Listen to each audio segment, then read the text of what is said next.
حي على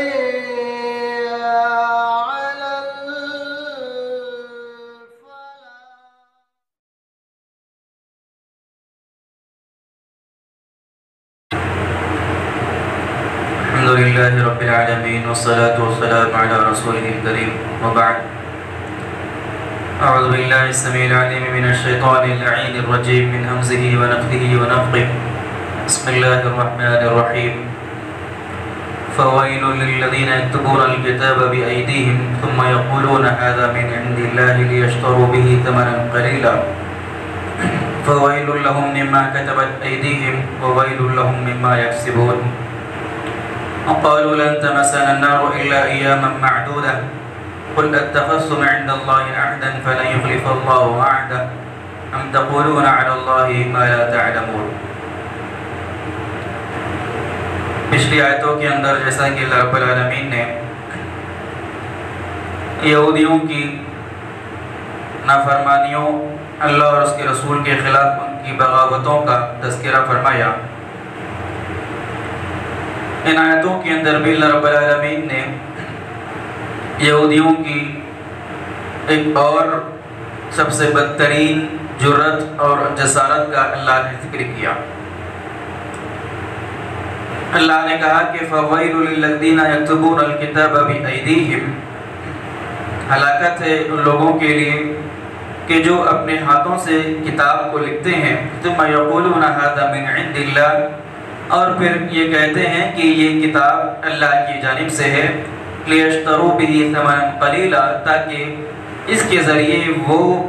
معمولی سی رقم خریدیں یا اس کا سودا کریں۔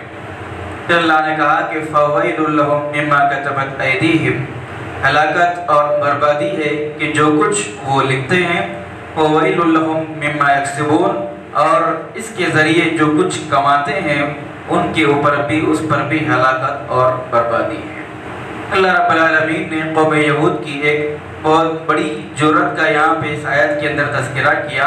کہ جہاں پر یہودیوں کے مختلف جرائم اور مختلف ان کی معصیتیں تھیں، اللہ کے خلاف بغاوت، اللہ کے رسول کی نافرمانی، وہیں ان کی بغاوتوں کے اندر، ان کی جسارتوں کے اندر یہ بھی تھا کہ یہ لوگ اللہ کی جو کتاب اللہ نے ان کو عطا کی تھی توریت، اس توریت کے اندر وہ تحریف کرتے تھے، اپنی جانب سے تبدیلی کرتے تھے، اور جو باتیں ان کو پسند آتی تھی ان باتوں کا اس میں اضافہ کرتے تھے، اور جو باتیں ان کی نفس کے خلاف، ان کے دل کے خلاف، ان کے من کے خلاف نظر آتی تھی، ان باتوں کو وہ اپنی کتاب کے اندر سے ہٹا دیتے تھے، نکال دیتے تھے۔ اور اللہ نے کہا کہ اپنے ہاتھوں سے کتاب کو لکھتے تھے، یعنی اللہ کی نازل کرتا آیتوں کو ہٹا کر اس جگہ پر اپنے ہاتھوں سے اپنی من مانی چیزیں وہ لکھا کرتے تھے،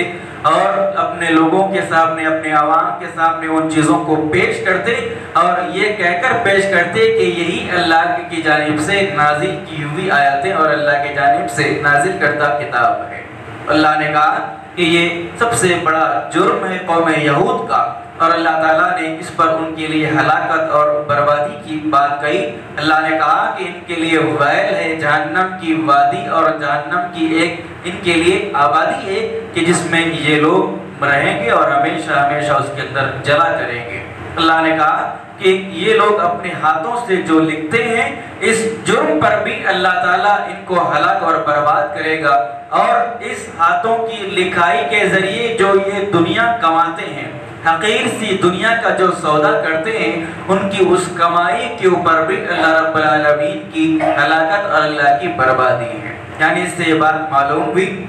کہ آدمی جب حرام کماتا ہے، حرام فعل کر کے، حرام کام کر کے جو آدمی کمائی کماتا ہے، اس کے اوپر دو گناہ آدمی کو ہوتے ہیں۔ ایک تو حرام کام کرنے کا گناہ اس کو ملتا ہے، اور دوسرا اس کمائی کا جو استعمال وہ اپنے لیے، اپنی آل و اولاد کے لیے کرتا ہے، اس پر بھی آدمی کو گناہ ملتا ہے۔ اللہ نے یہی بات یہودیوں کے بارے میں یہاں کہی کہ یہ جو لوگ اپنے ہاتھوں سے اللہ کی کتاب کے اندر لکھتے ہیں، اس لکھنے کی وجہ سے بھی ان کے اوپر ہلاکت اور بربادی ہے، اور اس کے ذریعے جو دنیا کماتے ہیں یہ لوگ، ان کی کمائی کے اوپر بھی ہلاکت اور بربادی ہے۔ تو اللہ نے کہا کہ اللہ کی کتاب کے اندر تبدیلی کرنا، اللہ کی کتاب کے اندر تحریف کرنا، یہ بہت بڑا جرم ہے، چاہے وہ تبدیلی و تحریف معنوی معنی کے اعتبار سے ہو یا لفظی تحریف یا لفظی تبدیلی ہو۔ یہودیوں نے دونوں قسم کی تبدیلی اپنے کتاب کے اندر کر رکھی تھی، لفظوں کو بھی انہوں نے تبدیل کر کے رکھ دیا تھا، اور جو چیزیں اصلی حالت پر باقی تھی اس کے معنی کو انہوں نے بدل کے رکھ دیا تھا۔ تو یہ لفظی اور معنوی دونوں تحریف کے وہ شکار ہوئے۔ اللہ نے کہا کہ ہر قسم کی تحریف اللہ کی کتابوں کے اندر بڑی بغاوت اور بڑی خطرناک اور بھیانک چیز ہے۔ آج بھی امت محمدیہ کے اندر بہت سارے ایسے نام نہاد علماء ہیں، بہت سارے ایسے نام نہاد لوگ ہیں کہ جو قرآن کی آیتوں کو اپنے من مانی انداز میں بنا کر لوگوں کے سامنے پیش کرتے ہیں، یعنی قرآن کی آیتوں کے معنی کے اندر وہ تبدیلی اور تحریف کرتے ہیں، اور قرآن کی آیتوں کا وہ مفہوم اپنی عوام کو سمجھانے کی کوشش کرتے ہیں کہ جو مفہوم اللہ نے بیان نہیں کیا، نہ اللہ کے رسول نے اس کا وہ مفہوم بیان کیا۔ لہٰذا یہ معنوی تحریف ہے، یہ معنی کے اعتبار سے تبدیلی ہے، اور یہ بہت بڑا جرم ہے۔ پھر اللہ نے کہا کہ وَقَالُوا لَن تَمَسَّنَا النَّارُ إِلَّا أَيَّامًا مَّعْدُودَةً۔ ان لوگوں کی ایک اور جسارت، ایک اور جرأت کا اللہ نے اگلی آیت کے اندر تذکرہ کیا کہ اللہ نے کہا کہ وَقَالُوا لَن تَمَسَّنَا النَّارُ إِلَّا أَيَّامًا مَّعْدُودَةً۔ ان لوگوں نے کہا کہ ہم کو جہنم کی آگ بالکل تھوڑی مدت کے لیے چھوئے گی۔ یہودیوں کا یہ عقیدہ تھا، یہودیوں کا یہ ماننا یا ان کی خوش فہمی یہ تھی، وہ لوگ کہتے تھے کہ ہم کو جہنم کی آگ جو ہے بالکل مختصر مدت کے لیے چھوئے گی، اور مختصر مدت ہم جہنم کی آگ کے اندر رہیں گے۔ اللہ نے ان کے اس دعوے کو اور ان کی اس خوش فہمی کو ختم کر دیا، اس کا قلع قمع کیا۔ اللہ نے کہا کہ قُلْ أَتَّخَذْتُمْ عِندَ اللَّهِ عَهْدًا، یہ جو تم بات اللہ کے رب العالمین کے معاملے میں تم کہتے ہو کہ تم جہنم کے اندر بالکل مختصر مدت رہو گے، یہ کس بنیاد پر کہتے ہو؟ کیا اللہ تعالیٰ نے تم سے کوئی عہد و پیمان لے رکھا ہے؟ کہ کیا اللہ تعالیٰ نے تم سے کوئی وعدہ لے رکھا ہے کہ تم کو دنیا جہنم کی آگ میں تھوڑی ہی مدت رکائے گا؟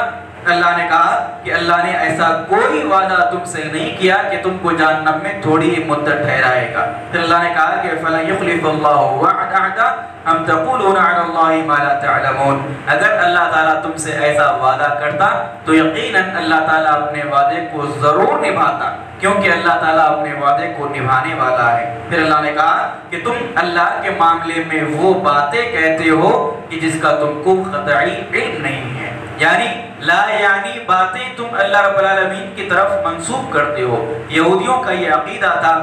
وہ یہ سمجھتے تھے کہ یہ جو زمین کی جو عمر ہے، دنیا کی جو عمر ہے، وہ کہتے تھے کہ 7000 سال ہے، یعنی 7000 سال یہ دنیا قائم رہے گی، اور انہوں نے وہ کہتے تھے کہ ہر 1000 سال کے بدلے میں ایک دن اللہ ہم کو جہنم کی آگ میں جلائے گا، یعنی 7000 سال جب زمین کی عمر ہے تو ہم جہنم میں صرف 7 دن رہیں گے۔ یہ ان کا عقیدہ تھا اور ان کی خوش فہمی تھی۔ اور یہودیوں میں سے بعض لوگوں کا یہ عقیدہ تھا کہ ہم لوگوں نے 40 دن تک بچڑے کی پوجا کی تھی، یعنی گائے کے بچے کی جو 40 دن تک پوجا کی تھی، اللہ تعالیٰ وہی 40 دن ہم کو جہنم کی آگ کے اندر جلائے گا۔ یہ ان کے باطل نظریات اور باطل عقیدے اور باطل خوش فہمیاں تھی کہ چند روز اللہ تعالیٰ ہم کو جہنم کی آگ میں ڈالے گا اور جہنم کی آگ کے اندر جلائے گا۔ اللہ تعالیٰ نے ان کے ان تمام باطل نظریات کا جواب دیا، اس کی تردید کی کہ اللہ تعالیٰ نے تم سے کوئی ایسا وعدہ اور ایسا عہد و پیمان نہیں لیا۔ اللہ تعالیٰ تمہارے عمل کی بنیاد پر،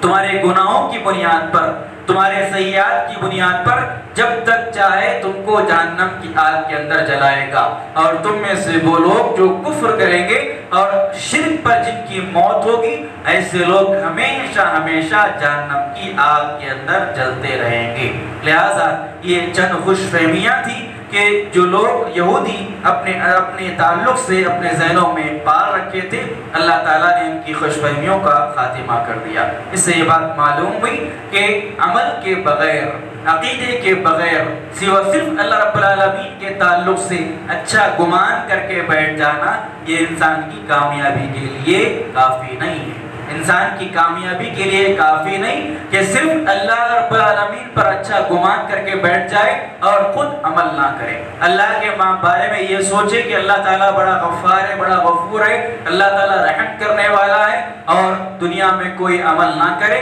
اس قسم کی خوش فہمیاں انسان کو اللہ کے پاس نجات نہیں دے گی، بلکہ اسی قسم کی خوش فہمی کے نتیجے میں انسان آخرت میں ہلاک اور برباد ہوگا۔